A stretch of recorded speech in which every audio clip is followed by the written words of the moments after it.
കാട്ടിലുള്ളൊരു കാട്ടാന കുഴിയിൽ വീണപ്പ കുഴിയാന നാട്ടിലെത്തി പന്നാട്ടാന എന്തോ ചെയ്യാന പാവം നീയാന. ഹായ് ഹലോ ഫ്രണ്ട്സ്, എന്തൊക്കെയാണ്? സുഖമാണെന്ന് വിശ്വസിക്കുന്നു. ഇപ്പം ഉത്സവങ്ങളുടെ സീസൺ ആണല്ലേ. നിങ്ങളുടെ നാട്ടിലൊക്കെ എങ്ങനെയാണ്? ഉത്സവങ്ങളൊക്കെ കഴിഞ്ഞു? എങ്ങനെ ഉണ്ടായിരുന്നു? ആനയും അമ്പാരിയും വെഞ്ചാമ്പനും എല്ലാം ഉണ്ടായിരുന്നോ? അപ്പൊ നമ്മൾ ഇന്നത്തെ കണ്ടന്റ് അഷ്കർ ടെക്കിയും സീക്രട്ട് ഏജന്റും തമ്മിലുള്ള ഒരു ചെറിയൊരു വിഷയമാണ്. വിഷയം എന്ന് പറയാനില്ല, അഷ്കർ ടെക്കി നമ്മുടെ സീക്രട്ട് ഏജന്റിനെ ചെറുതായിട്ടൊന്ന് ഊക്കി വിട്ടു.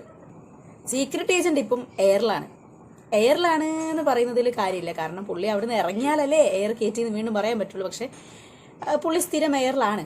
അപ്പം ഇടയ്ക്ക് നമ്മളെയൊക്കെ ഒന്നിന്ന് ഓർമ്മിപ്പിക്കും, ഇങ്ങനെ ഒരാൾ ഇവിടെ ഉണ്ട് എന്നുള്ള. അങ്ങനെ ഒരു ഓർമ്മപ്പെടുത്തലായിട്ട് ഇത് കണ്ടാൽ മതി. സംഭവം വേറൊന്നുമില്ല. ഇൻസിഡന്റ് ഞാൻ ചെറുതായിട്ടൊന്ന് വേഗം വിവരിച്ചു തരാം.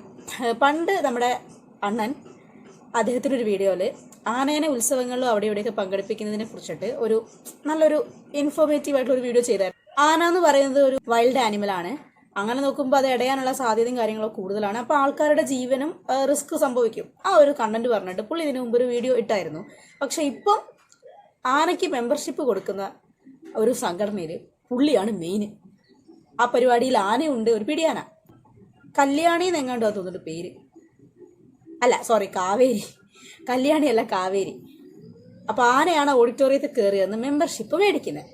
അതിനെപ്പറ്റി അഷ്കർ ടെക്കി എന്താ പറയുന്നതെന്ന് നമുക്കൊന്ന് കേൾക്കാം. ഇവിടെ കൊണ്ടുവന്ന് മെരുക്കി എടുത്തിട്ട് അതിനിവിടെ ഓരോ പരിപാടിയിൽ അതിനെ ഉപയോഗിക്കുക, പൈസ മേടിക്കുക. ഈ ഒരു ടോർച്ചറിങ് കാണാൻ വേണ്ടിയിട്ടാണ് പല ആളുകളും ആനപ്രേമി എന്ന് പറഞ്ഞ് നടക്കുന്നത്. ഇതിനൊന്നും പ്രതികരിക്കുന്നതായിട്ട് ഇവിടെ ഉള്ള ഒരൊറ്റ ഇൻഫ്ലുവൻസർമാരെയും കണ്ടിട്ടില്ല. ഇവർക്കൊക്കെ കിട്ടുന്ന ടോപ്പിക്കുകൾ എന്താണെന്ന് വെച്ചാൽ അനിയത്തിന്റെ കൂടെ ഒളിച്ചോടി, രാത്രിയായപ്പോൾ അത് തിരിച്ചോടി എന്നൊക്കെ പറഞ്ഞിട്ടുള്ള ഇതുപോലുള്ള തീട്ട കേസുകളൊക്കെ 2-3 വീഡിയോ ആയിട്ട് കാറിലും പറമ്പിലും ഒക്കെ ഇരുന്നിട്ട് പല ആളുകളും ഇങ്ങനെ ഘോരം പ്രസംഗിക്കുന്ന കാണാം. ഇവർക്കൊന്നും ഇതിനെക്കുറിച്ച് സംസാരിക്കാൻ പറ്റില്ല. ഓഡിറ്റോറിയത്തിന്റെ ഉള്ളിലേക്ക് ആനനെ കൊണ്ടുപോയിട്ട് ആനക്ക് മെമ്പർഷിപ്പ് കൊടുത്തിട്ടുണ്ട്. അതിൽ ഒരുപാട് പ്രമുഖ ഇൻഫ്ലുവൻസേഴ്സ്മാരും ഉണ്ട്. അതുകൊണ്ട് ആർക്കും ഈ ആനയെക്കുറിച്ച്, ആനനെ പീഡിപ്പിക്കുന്നതിനെക്കുറിച്ച്, ആനനെ ഇതുപോലുള്ള പരിപാടികളിൽ പങ്കെടുപ്പിച്ചിട്ട് ആന മതം ഇളകിയിട്ട് പല ആളുകളും മരിക്കുക, പല പ്രശ്നങ്ങളും നാശനഷ്ടങ്ങളും ഉണ്ടാക്കുക, അതുപോലുള്ള കാര്യത്തിനെ കുറിച്ച് സംസാരിക്കാൻ പറ്റില്ല. 1-2 ഇൻഫ്ലുവൻസർ മാത്രമല്ല, ഒട്ടുമിക്ക ആൾക്കാരും അഷ്കർ ടെക്കി ഒറ്റ വാക്കിൽ ഊക്കി എന്ന് വേണം പറയാൻ.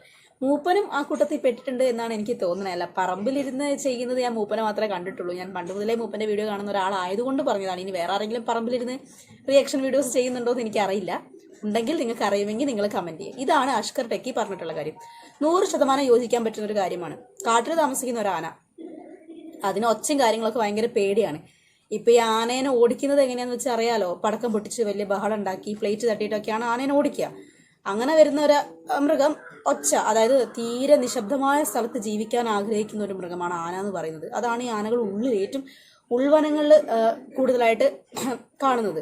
അങ്ങനെയുള്ള ഒരു ആനനെ നാട്ടിൽ കൊണ്ടുവന്ന് ടോർച്ചർ ചെയ്ത് മെരുക്കി അമ്പലങ്ങളിലൊക്കെ ഉത്സവങ്ങളിൽ ഈ ടോർച്ചർ ചെയ്യുന്നത് കാണാനാണ് ആളുകൾ വരുന്നത് തന്നെ, അല്ലേ? അതിൻ്റെ മേലെ കുറേ 10-20 കിലോ വെയിറ്റുള്ള സാധനങ്ങളും മനുഷ്യരും എല്ലാം കൂടെ കയറി ഇരുന്ന് ആനേനെ ടോർച്ചർ ചെയ്യാണ്. അത് കാണാൻ വരും, ഉത്സവത്തിൽ കാണാൻ വരുന്ന ഈ ആനപ്രേമികൾ എന്നത് ആനേനോടുള്ള പ്രേമല്ല, ആനേനെ ടോർച്ചർ ചെയ്യുന്നത് കാണാനുള്ള പ്രേമം കൊണ്ട് വരുന്നതെന്നേ പറയാൻ പറ്റുള്ളൂ.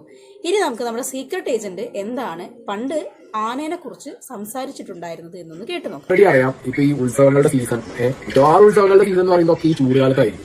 ഒന്നാമതേ ചൂട്, അതിന്റെ പുറമെ വലിയൊരു ആൾക്കൂട്ടം, ശബ്ദം, ആനകൾക്ക് അല്ലെങ്കിൽ സഹികെട്ട അവസ്ഥയാവും ഉണ്ടാവുക. ഓൾറെഡി പല കേസുകൾ കഴിഞ്ഞ 1-2 മാസത്തിനിടയിൽ പല സ്ഥലങ്ങളിൽ നിന്നായി പല കേസുകൾ വന്നിട്ടുണ്ട്. ആന ഇറങ്ങതും ആളുകളെ തട്ടിയതും അങ്ങനെ പല കേസുകളായിട്ട്. ഇന്നലെ തന്നെ ഏതോ ഒരു അച്ഛനും കുട്ടി ആനയുടെ അടുത്ത് പഴം കൊടുക്കാൻ പോയിട്ട് കുട്ടീനെ ആനടുത്ത് വലിച്ചു ചേർന്നു. അങ്ങനെ നിരവധി കേസുകൾ വരുന്നുണ്ട്. ഒരു അനിമലിനെ എത്രത്തോളം ഹരാസ് ചെയ്യുന്നതിന്റെ ആവശ്യമുണ്ട്. അമ്പലമൊക്കെ, ദൈവമൊക്കെ, ഭക്തിയൊക്കെ എല്ലാം ഫൈൻ. പക്ഷെ ഒരു മൃഗത്തിന്, ഒരു അനിമലിനെ എത്രത്തോളം ഹരാസ് ചെയ്യേണ്ട ആവശ്യമുണ്ട് നമ്മൾ. ഓക്കെ, അത് മതി. അപ്പൊ ഇതാണ് നമ്മുടെ സീക്രട്ട് ഏജന്റ് പറഞ്ഞ കാര്യം. അപ്പൊ അഷ്കർ ടെക്കി എന്താ ഇവിടെ പറയാൻ ഉദ്ദേശിച്ചെന്ന് വെച്ചാൽ, ഡബിൾ സ്റ്റാൻഡ്. നമ്മുടെ സീക്രട്ട് ഏജന്റിന്റെ ഒരു ഡബിൾ സ്റ്റാൻഡ്, അല്ലെങ്കിൽ ഇൻഫ്ലുവൻസേഴ്സിന്റെ ഒരു ഡബിൾ സ്റ്റാൻഡാണ് അഷ്കർ ടെക്കി ഇവിടെ കാണിക്കാൻ വേണ്ടി ശ്രമിച്ചിട്ടുള്ളത്. പക്ഷേ നമ്മുടെ സീക്രട്ട് ഏജന്റ് ഒരിക്കലും വിചാരിച്ചിട്ടുണ്ടാവില്ല പണ്ട് ഏതോ കാലത്ത് എടുത്തു വെച്ചൊരു വീഡിയോ അഷ്കർ ടെക്കി ഇപ്പോൾ കുത്തിപ്പൊക്കി ഇങ്ങനെ ഒരു സംഭവം ആക്കും എന്നുള്ളത്. പുള്ളിക്കാരനെ മറന്നു പോയിട്ടുണ്ടാവും ചിലപ്പോൾ. എന്നാൾ ഇങ്ങനെ ഒരു വീഡിയോ ചെയ്ത കാര്യം തന്നെ. എന്തൊക്കെയാണെങ്കിലും പോട്ടെ, അഷ്കർ ടെക്കി പറഞ്ഞ 100% യോജിക്കാൻ പറ്റുന്ന ഒരു കാര്യമാണ്. നിങ്ങളുടെ അഭിപ്രായങ്ങൾ കമന്റ് ചെയ്യുക. കാരണം നിങ്ങളുടെ നാട്ടിൽ ഉത്സവങ്ങൾ ഉണ്ടാവാറുണ്ടാവും, ആന എഴുന്നള്ളത്തുണ്ടാവും, നിങ്ങൾ കണ്ടിട്ടും ഉണ്ടാവും. ഞാൻ ഒരുപാട് സ്ഥലങ്ങളിൽ കണ്ടിട്ടുണ്ട് ഇങ്ങനത്തെ പരിപാടിയും കാര്യങ്ങളൊക്കെ. അപ്പം നിങ്ങളുടെ അഭിപ്രായങ്ങൾ നിങ്ങൾ കമന്റ് ചെയ്ത് ഫെയർ ആണോ ഫെയർ അല്ലേ എന്നുള്ളൊരു സംഭവം. ഓക്കെ, എനിക്ക് ആനേനെ ഇഷ്ടമാണ്, ഞാൻ ആനേനെ കാണാറുണ്ട്. ഒരു രസമാണ്. ഞാനും ഒരു ആന പ്രേമിയൊക്കെ തന്നെയാണ്. പക്ഷെ ഇങ്ങനെ ഉത്സവങ്ങളിൽ അവിടെ ഇവിടെ ഓരോ പരിപാടിക്കൊക്കെ ആനേനെ കൊണ്ടുവന്ന് ഇങ്ങനെ മാസ് കാണിക്കുന്ന ആ ഒരു സംഭവത്തിനോട് എനിക്ക് ഒട്ടും യോജിപ്പില്ല. കാരണം ഒരു ഗ്യാരണ്ടിയും ഇല്ലാത്ത ഒരു പരിപാടിയാണ് അത്. ആനയ്ക്ക് എപ്പം നല്ല ബോധം മാറും എന്നുള്ളത് ഒരു മനുഷ്യനും പ്രെഡിക്റ്റ് ചെയ്യാൻ പറ്റില്ല. പുള്ളിക്ക് ഒരു തോന്നലുണ്ടാവും, പുള്ളി 4 കറങ്ങലും എറിയലും ചവിട്ടും കുത്തും തൊടിയും കൊമ്പ് കോർക്കലും എല്ലാം കൂടി ആവുന്ന സമയത്ത് ഒരുപാട് പേരുടെ ജീവിതം നഷ്ടപ്പെടും. അതുപോട്ടെ, പോരാത്തതിന് ഈ ഉത്സവപ്പറമ്പിലും ഇപ്പം ആനേനെ കൊണ്ടുവന്ന ആ ഓഡിറ്റോറിയത്തെയും അവിടെ എല്ലാം ചെറിയ മക്കളടക്കം ഒരുപാട് പേരുണ്ട്. അവരുടെ ഒന്നും ജീവന ഒരു വിധത്തിലുള്ള ഗ്യാരണ്ടിയും ഇല്ല. ആനയാണ് സാധനം, ഉറുമ്പൊന്നും അല്ല നമുക്ക് ഞെക്കി പീച്ചി കൊല്ലാൻ വേണ്ടിയിട്ട്. അത് ഈ മറ്റേ ചിക്കനൊക്കെ കോർക്കുന്ന മാതിരി അതിൻ്റെ മുമ്പിൽ 1-2 ആളുകൾ ഇങ്ങനെ കോർത്ത് വെക്കാനും സാധ്യതയുണ്ട്. ഈ തുമ്പിക്കൈ എന്ന് പറയുന്നത് വെറുതെ നമുക്ക് കാറ്റുകൊള്ളാനല്ല. പുള്ളി അതിങ്ങനെ എടുത്തിരുന്ന അത് ഏറൊക്കെ എറിയും. ഓരോരുത്തരും ചിലപ്പം അപ്പം ലൈവ് എയറിൽ പറക്കുന്നതൊക്കെ കാണാൻ വേണ്ടി പറ്റും. ഞാൻ പറയേണ്ട കാര്യമൊന്നുമില്ല, അത് കുറച്ച് സീരിയസ് ആയിട്ട് നിങ്ങൾ ചിന്തിച്ചാൽ മതി. ഇപ്പം തന്നെ കോഴിക്കോട് കൊയിലാണ്ടി അങ്ങനെ അല്ലറ ചില്ലറ സ്ഥലങ്ങളിൽ ആന ഇടഞ്ഞിട്ട് മരിച്ച ആൾക്കാരുടെ എണ്ണം കൂടുതലാണ്. ചൂട് കാലം കൂടിയാണ്. ആനയ്ക്ക് ഭ്രാന്തളകാൻ വേറൊന്നും വേണ്ട. നാട്ടിലുള്ളൊരു തവന, ചന്തമുള്ളൊരു പിടിയന, കൊമ്പനാനയ്ക്ക് കൂട്ടാന, എന്തോ കാട്ടാന, പാവം നീയന. അപ്പോൾ ഗൈസ്, ഇന്നത്തെ വീഡിയോ ഇത്രയേ ഉള്ളൂ. നിങ്ങൾക്ക് വീഡിയോ കണ്ട് ഇഷ്ടപ്പെട്ട ചാനൽ സബ്സ്ക്രൈബ് ചെയ്യുക. കൂടെ എന്നെ ഇൻസ്റ്റാഗ്രാമിൽ ഫോളോ ചെയ്യാത്ത ആളുകളാണെങ്കിൽ താഴെ ലിങ്ക് ഉണ്ട്. നിങ്ങൾ ഇൻസ്റ്റാഗ്രാമിൽ കയറി എൻ്റെ വീഡിയോസ് കണ്ട് ഇഷ്ടപ്പെട്ടാൽ മാത്രം നിങ്ങൾ ഫോളോ ചെയ്യുക. അതേപോലെ തന്നെയാണ് യൂട്യൂബിലെ കാര്യം. നിങ്ങൾ വീഡിയോ കണ്ട് ഇഷ്ടപ്പെട്ടാൽ മാത്രം സബ്സ്ക്രൈബ് ചെയ്യുക.